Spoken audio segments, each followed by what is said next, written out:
Mababasa pa ako nakapunta Mas lang na. yan bumi. Ha? Ay, picture meron pa dyan. Ay, hindi pala yung... Tinapon. Meron palang gano'n. Kasi kinano nila, hindi ko automatic na nagagaling yan. Nandito po kami ngayon sa Salukuyang binabaltas ang kahabaan papuntang Maglaki. We are now approaching Subic Bay. Uy. Kami ngayon sa Salukuyang binabaltas ang kahabaan ng papuntang Subic. Uy.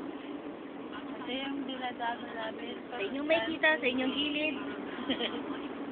Sa inyong gilid, ang tinabas na bundok kung saan maaaring makakadaan ng mga sasakyan na hindi na siya ano.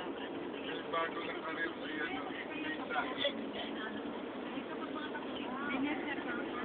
Wow. Yun, no? Saan tayo sa swimming? Pag may nakita ka na ng bundok, ay pag may nakita ka ng dagat, doon na tayo mag-swimming. Eh. Yeah. Mama, linis ba yun? Oo naman. Paano yung nainom mo? Lasang alila na malalaman ka ganun.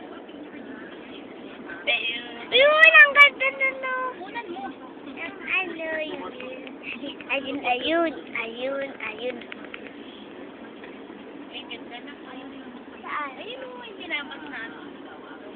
Mataas dati yan, ma. Or dati kasi minsan madadaanan. Isyo nila ng paraan ngayon. Parang ano, sayang yung lugar. Ngayon, sinabas nila yung parang wala na daan.